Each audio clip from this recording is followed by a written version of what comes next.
사랑할 줄 아는 여자, 사랑받을 줄 모르는 남자. 기드모파상의 의자 고치는 여인입니다.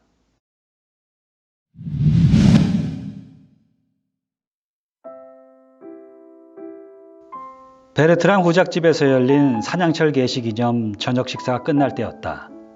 11명의 사냥꾼들과 8명의 젊은 여자들, 그리고 그 지방의 의사가 과일과 꽃들로 덮여 있고 환하게 밝혀진 큰 식탁 주위에 앉아 있었다. 우연히 사랑에 대한 이야기를 하게 되자 큰 경론이 일었다. 진실하게 단 한 번만 사랑할 수 있는지, 아니면 몇 번이라도 사랑할 수 있는지 알아보기 위한 끝없는 경론이었다. 단 한 번밖에 심각하게 사랑해보지 못했던 사람들의 예가 나오기도 했고, 또 자주 열렬하게 사랑을 했던 사람들의 예가 언급되기도 했다. 남자들은 일반적으로 병과도 같은 열정을 몇 번이고 같은 사람을 덮칠 수 있으며, 어떤 장애물이 그의 앞을 가로막으면 죽어버릴 정도로 그 사람을 덮칠 수 있다고 남자들은 대부분 주장했다.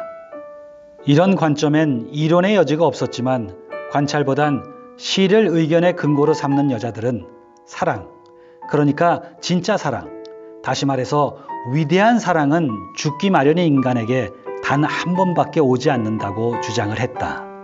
또 이 사랑은 벼락과 흡사하며 이 벼락에 맞은 마음은 그 뒤로 너무나도 텅 비게 되고 황폐해지며 불타버려서 다른 어떤 강력한 감정, 그리고 그 어떤 꿈도 그 마음에 싹을 틔울 수 없다고 주장했다.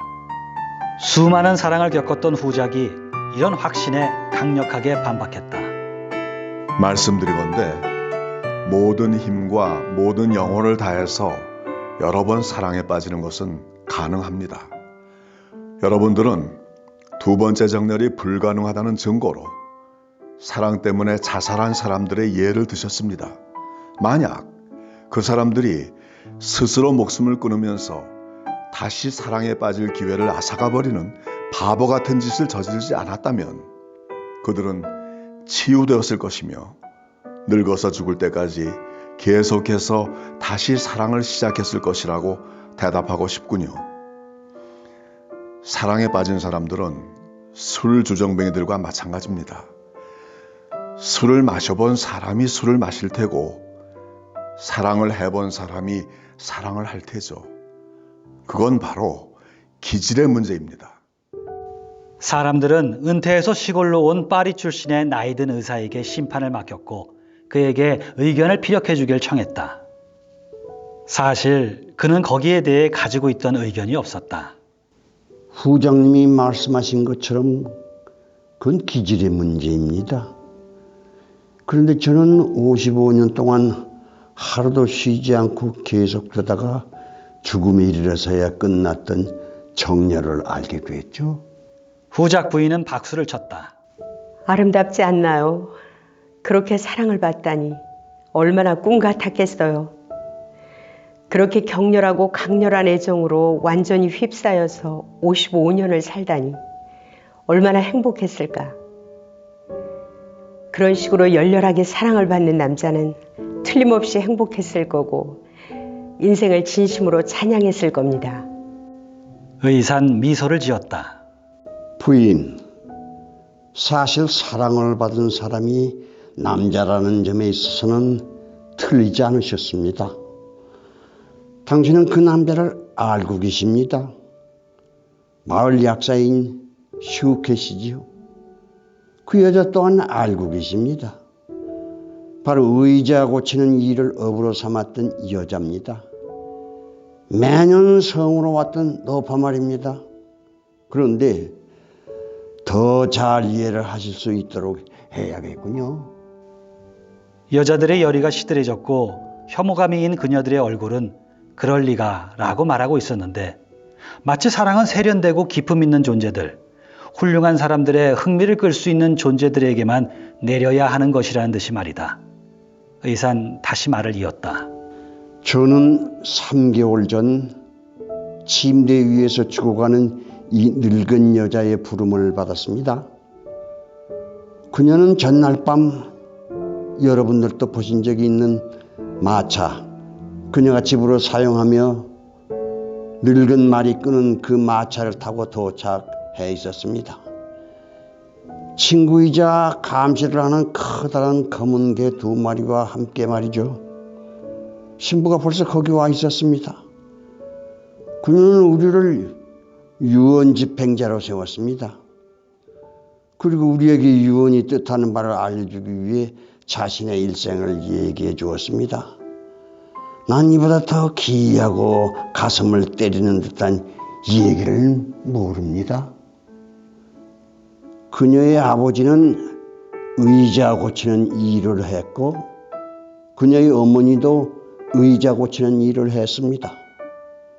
그녀는 한 번도 땅 위에 세워진 집을 가진 적이 없었죠. 아주 어렸을 때부터 그녀는 누더기를 걸치고 이를 달고 불결한 상태로 이리저리 떠돌아다녔습니다. 그들은 마을 어귀 도랑을 따라 멈춰서곤 했죠. 수레에서 말을 풀면 말은 풀을 뜯었고 개는 발에 주둥이를 묻고 잠을 잤습니다.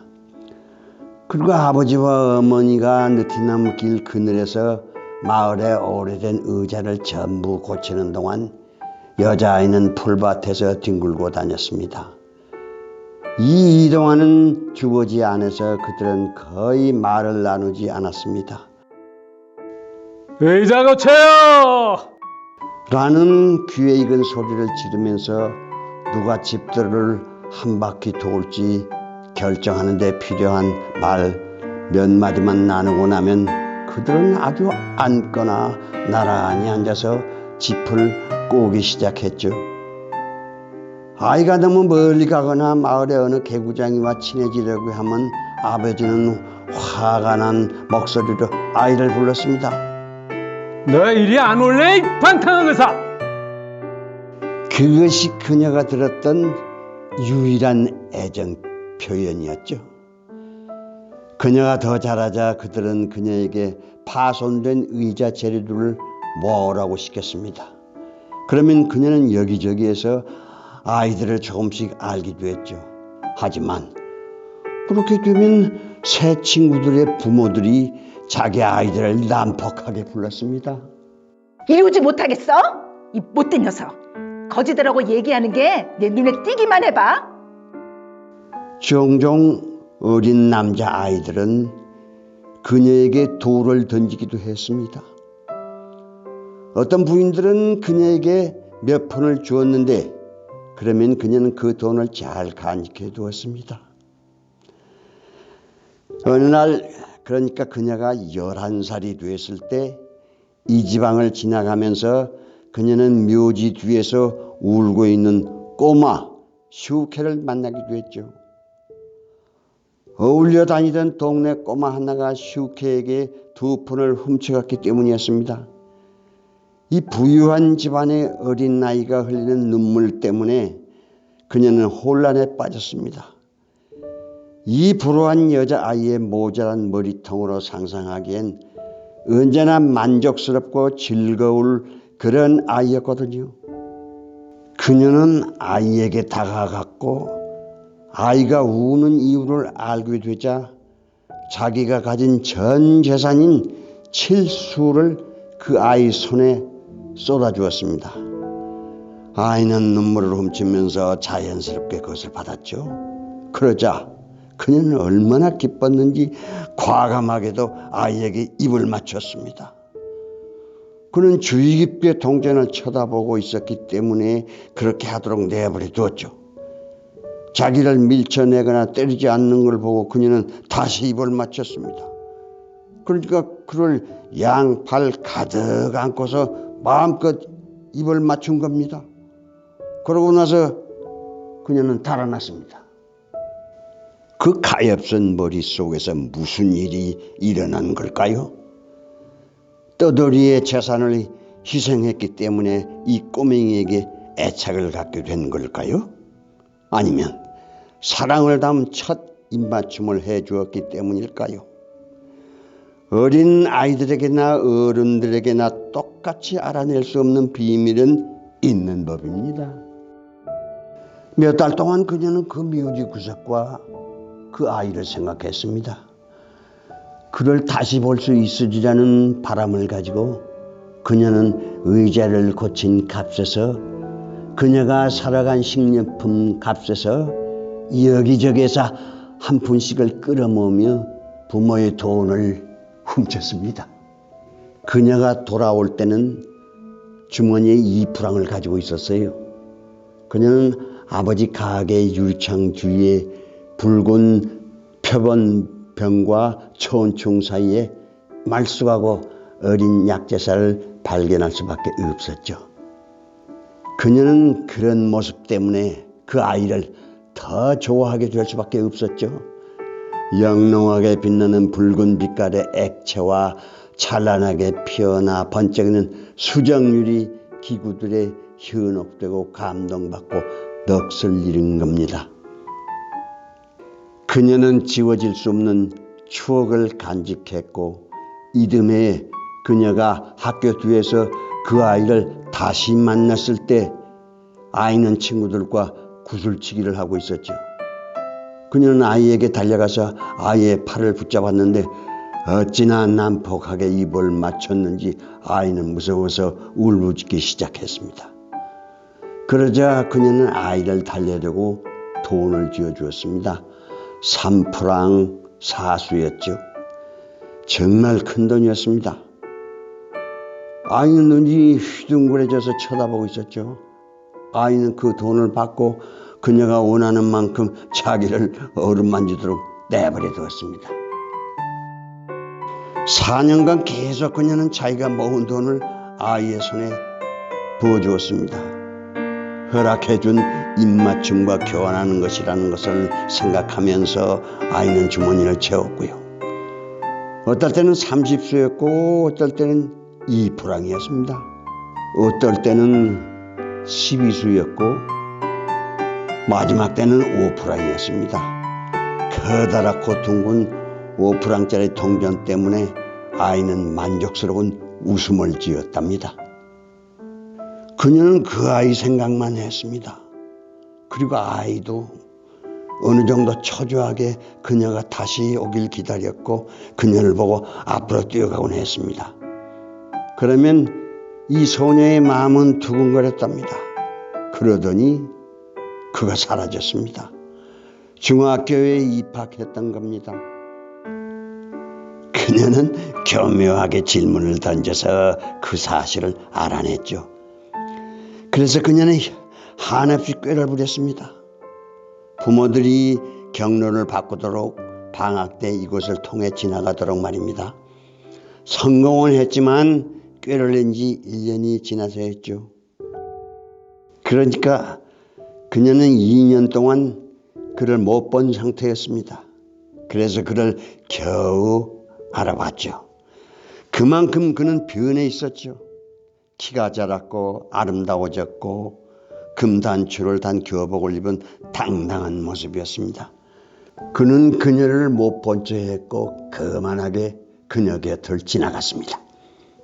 그 때문에 그녀는 이틀 동안 울었습니다. 그리고 그때부터 그녀는 끊임없이 고통을 받았죠. 해마다 그녀는 돌아왔습니다. 그리고 감히 인사를 하지도 못하고 그의 앞을 지나쳤죠.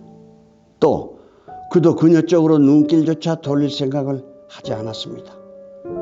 그녀는 그를 미칠 듯이 사랑하고 있었습니다. 그녀는 내게 말했습니다. 그 사람이 내가 지상에서 본 유일한 남자예요.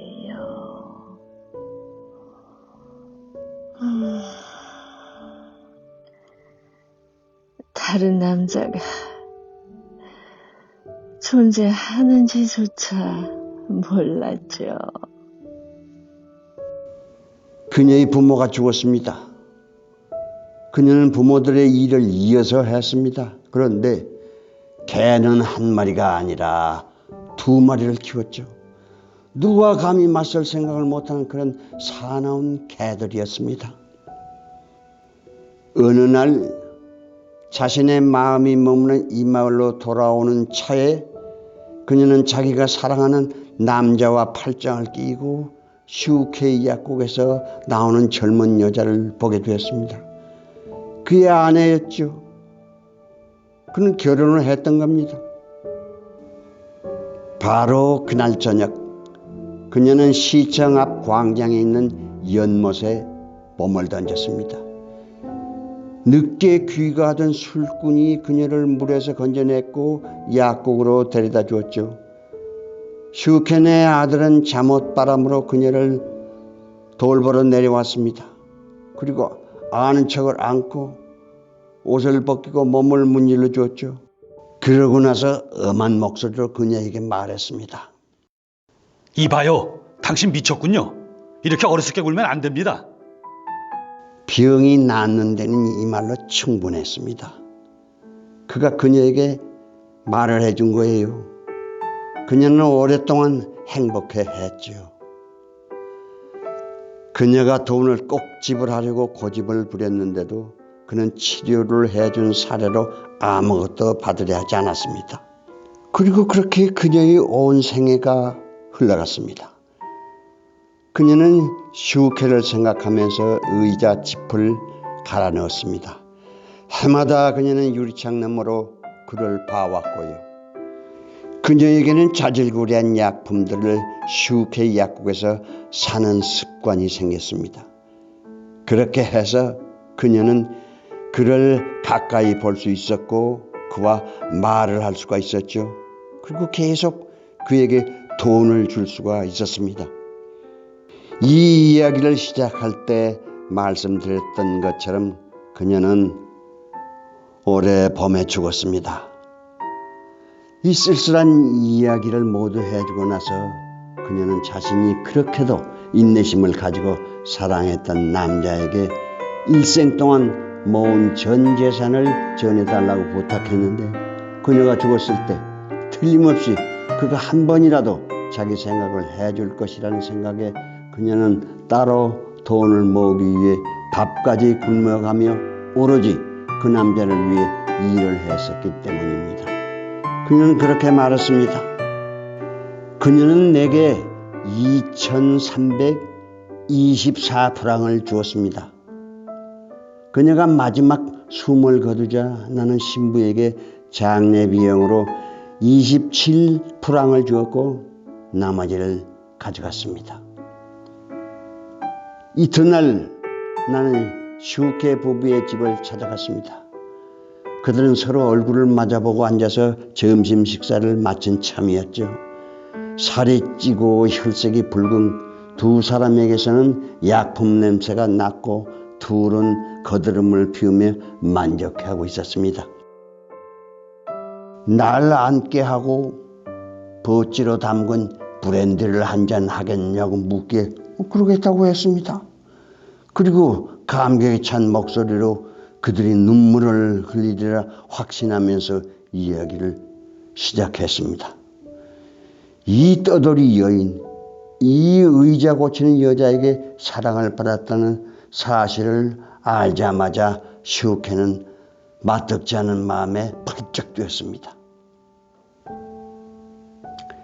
마치 그녀가 그의 평판이나 신사에 대한 존중, 개인적인 명예, 자신의 삶보다 더 귀한 고결한 무언가를 훔치기나 했던 것처럼 말입니다. 그의 아내도 그만큼이나 화가 나서 계속 이 말을 반복했습니다. 빌어먹을 년, 빌어먹을 년, 빌어먹을 년. 다른 말을 찾을 수가 없었던 겁니다. 그는 자리에서 일어났습니다. 그리고 식탁 뒤를 큰 걸음으로 걸어 다녔죠. 한쪽 귀 뒤로 그리스식 비단 모자가 뒤집혀 있었습니다. 그는 중얼거렸습니다. 이게 이해가 가십니까, 의사 선생님? 이게 바로 남자에게 일어나는 혐오스러운 일이라는 거군요. 이거 어떻게 아나? 그녀가 살아있을 때 알았더라면 헌병대에게 체포하라고 시켜서 감옥에 내던졌을 텐데. 장담하건대 그랬으면 그냥 거기서 못 나왔을 겁니다. 내가 경건하게 행하는 수고가 이런 결과를 보이자 나는 어안이 벙벙해져 버렸습니다. 나는 무슨 말을 해야 할지, 무엇을 해야 할지를 몰랐습니다. 하지만 내 임무를 완수해야 했죠. 난 다시 말을 했습니다. 그녀는 2,300프랑에 달하는 자기 재산을 당신에게 전하는 일을 제게 맡겼습니다. 방금 당신께 알려드린 사실 때문에 매우 불쾌하신 것 같으니 어쩌면 이 돈을 가난한 이들에게 기부하는 것이 최선일 듯 싶습니다. 남편과 부인 둘 다 충격으로 꼼짝도 못한 채로 날 쳐다보았습니다.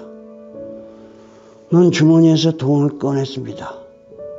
온갖 지방에 갖가지 표시가 있는 가련한 돈이었죠. 금으로 된 것도 있었고 수 단위의 동전들이 섞여 있었습니다. 그리고 난 물어보았죠. 어떻게 결정하시겠습니까? 슈케 부인이 먼저 말을 했습니다. 그게 고인의 마지막 뜻이라면 우리가 거절하기는 정말 힘들어 보이는군요. 약간 혼란에 빠진 남편이 다시 말했습니다. 어쨌든 이걸로 우리 아이들을 위해서 뭔가 사줄 수 있을 것 같군요. 나는 무뚝뚝한 어조로 말했습니다. 좋을 대로 하시죠. 어쨌든 주십시오. 그녀가 당신에게 그 일을 맡겼으니까요. 우리가 좋은 일에 사용할 방법을 잘 찾아보도록 하겠습니다. 나는 돈을 넘겨줬고 인사를 하고 떠났습니다. 이튿날 슈케가 날 찾아왔습니다. 그리고는 느닷없이 물었습니다. 그런데 그녀가 여기 마차를 남겨놓았나요? 그 여자가 말이에요. 그 마차를 어떻게 하셨나요? 전혀요. 원하시면 가져가십시오. 훌륭해요. 나에게 딱 맞는 마차예요. 그걸 오두막집으로 써야겠어요. 채소밭 때문에 말이죠. 그는 가려 했죠. 나는 다시 그를 불렀습니다. 그녀는 늙은 말과 개 2마리도 남겼습니다. 가지시겠어요? 그는 놀라서 멈춰섰습니다. 아니요. 천만에요. 그것들을 제가 뭐에 쓰겠습니까? 하시고 싶으신 대로 처분해 주세요. 그리고 그는 웃었습니다. 그러고는 내게 손을 내밀었고 난 악수를 했죠. 어쩌겠습니까? 한 고장에서 의사와 약사가 적이 될 수는 없으니까요. 나는 개들을 우리 집에서 거두었습니다. 넓은 앞마당을 가지고 있는 신부님이 말을 가졌고요. 마차는 슈케 씨가 오두막으로 쓰고 있습니다. 그리고 그는 그 돈을 가지고 철도청 채권 5장을 매입했죠. 자, 이게 제가 살아오면서 알고 있는 단 하나의 깊은 사랑입니다. 의사는 말을 마쳤다. 그러자 눈에 눈물이 맺힌 후작 부인이 한숨을 지었다. 정말이지 사랑을 할 줄 아는 건 여자들 뿐이군요. 사랑을 한다고 늘 행복하진 않죠. 더군다나 서로 사랑해도 고통스러울 때가 있는데 한쪽의 일방적인 사랑이라면 요즘 같은 사회에선 집착이라고 말할 겁니다.